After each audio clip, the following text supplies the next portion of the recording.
Hello दोस्तों, इस book के चैप्टर 4 के पार्ट 1 में आपका स्वागत है। प्रत्येक स्थान पर सम्मान कैसे कराएं, लोगों के दिलों पर कैसे राज किया जाए। इस पाठ को सीखने के लिए ज़रूरी नहीं कि आप यह पुस्तक पढ़ें। इसके स्थान पर आप संसार के सबसे अच्छे मित्र बनाने वाले की तकनीक क्यों नहीं सीख लेते। आखिर वह कौन है? शायद वो कभी आपको सड़क पर दिख जाए। आपसे 10 फीट की दूरी पर ही वह अपनी पूँछ हिलाने लग जाएगा। अगर आपने उसे ज़रा सा भी पुचकार दिया तो वह आपसे लिपट जाएगा और अपने प्रेम का इजहार भी करने लगेगा। शायद आप नहीं जानते कि उसके इस प्यार में कोई स्वार्थ, कोई कपट, कोई छल नहीं है। वह आपको अपना ग्राहक भी नहीं बनाना चाहता, वह आपसे पैसा भी नहीं चाहता, वह आपसे शादी भी नहीं करना चाहता।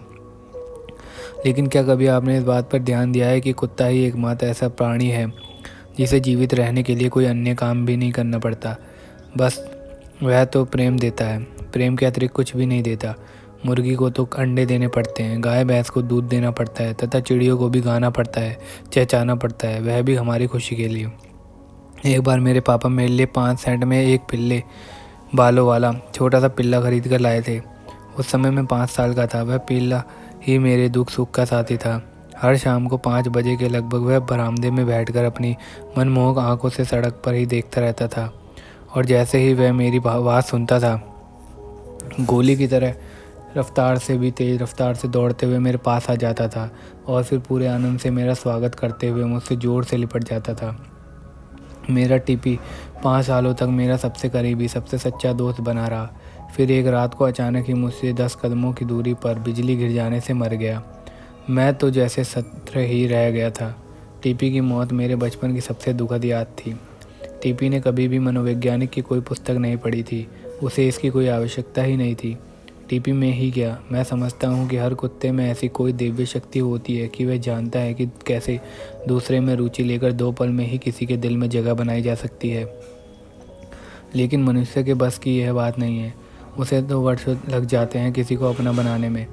लेकिन यह संसार ऐसे लोगों से भरा पड़ा है जो इसी बात के प्रयास में लगे रहते हैं कि सारे लोग उनमें रुचि दिखाएं, और इसी कारण वे निरंतर गलतियाँ करते चले जाते हैं और वे अपने इसी प्रयास में असफल होते चले जाते हैं। लोगों की ना आप में कोई दिलचस्पी है ना मुझ में।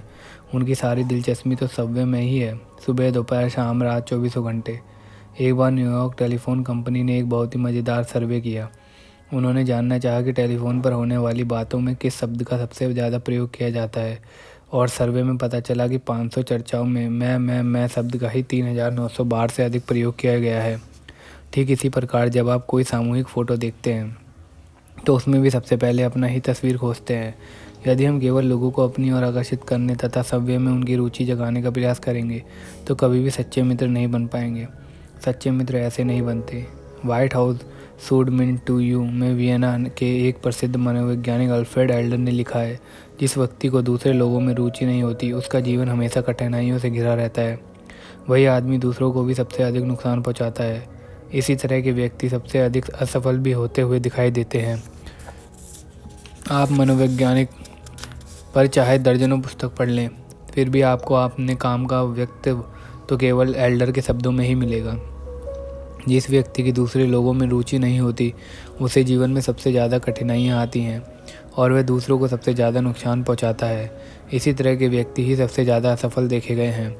एक बार न्यूयॉर्क विश्वविद्यालय से मैंने लघु कथा लेखन का एक कोर्स किया था।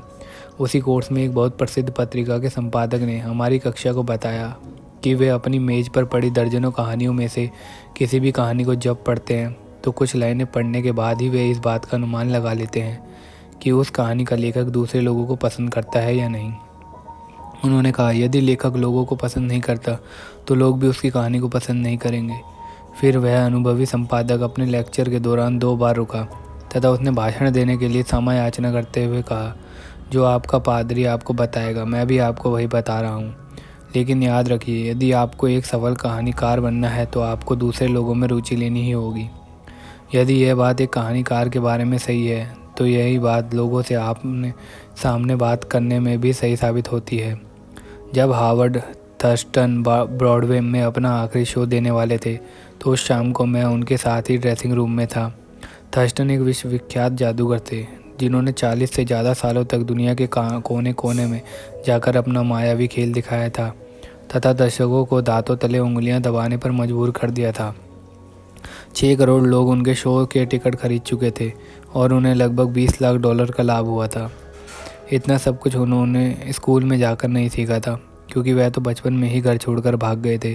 वह मालगाड़ियों में चुपके चुपके सवारी किया करते थे, घर घर जाकर भीख मांगकर पेट भरते थे, भूसे के ढेर पर सोते थे तथा रेल की पटरियों के आसपास या सड़कों पर लगे पोस्टरों को देखकर उन्होंने पढ़ना सीखा था। मैं बहुत उत्साहित था कि उन्होंने यह सब आखिर कैसे सीख लिया, इसलिए मैंने मी थर्स्टन से उनकी सफलता का रहस्य जानना चाहा। क्या उन्हें केवल जादू का ही ज्ञान था? नहीं, बिल्कुल भी नहीं। जादू पर तो अनगिनत पुस्तकें लिखी जा चुकी हैं और कितने ही अन्य जादूगर उनके जैसा जादू जानते हैं, लेकिन उनके पास 2 ऐसी अनमोल चीज़ें थीं जो दूसरे के पास नहीं थी। वे अपने व्यक्तित्व से सबको मोहित कर सकते थे। मतलब वे एक सफल तथा कुशल शोमैन थे। उन्हें मानव प्रगति का पूरा अनुभव था। वे अपनी प्रत्येक मुद्रा, प्रत्येक कार्य, अपनी आवाज़ की हर तरंग, अपनी आंखें उठाने या झपकाने की प्रत्येक हरकत की पहले से ही पूरी तैयारी करके मंच पर उतरते थे। दूसरी सबसे महत्वपूर्ण बात यह थी कि उनकी दूसरों में वास्तविक रुचि थी। वे दिखावा पसंद नहीं करते थे। उन्होंने ही मुझे बताया कि कितने ही जादूगर दर्शकों को देखते हैं तथा खुद से कहते हैं, मेरे सामने कुछ मूर्ख लोग विराजमान हैं जिनमें बिल्कुल भी बुद्धि नहीं है, मैं तो आसानी से इनको मूर्ख बना दूंगा। लेकिन थर्स्टन का तरीका सबसे भिन्न था। प्रत्येक बार मंच पर जाने से पहले वे सभ्य से कहते थे, मैं बहुत दिल से आभार प्रकट करता हूँ कि ये लोग मुझे देखने आए हैं। इन्हीं लोगों के कारण ही तो मैं अपनी आजीविका कमा पाता हूँ तथा अपना जीवन आनंद से गुजार पाता हूँ।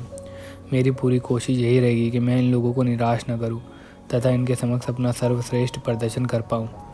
वे बार बार यह भी कहते थे, मैं अपने दर्शकों से असीम प्यार करता हूँ, मैं उन्हें दिल से चाहता हूँ। हो सकता है कि कुछ लोगों को ये बातें कोरी बकवास लगे, लेकिन मैंने अपनी ओर से एक भी शब्द नहीं जोड़ा है। मैं तो बस आपको संसार के सबसे विख्यात जादूगरों में से एक जादूगर की सफलता का रहस्य बता रहा हूँ। अगर इस बुक ने आपकी थोड़ी सी भी हेल्प करी हो तो प्लीज़ लाइक, कमेंट, सब्सक्राइब ज़रूर करें। Thank you.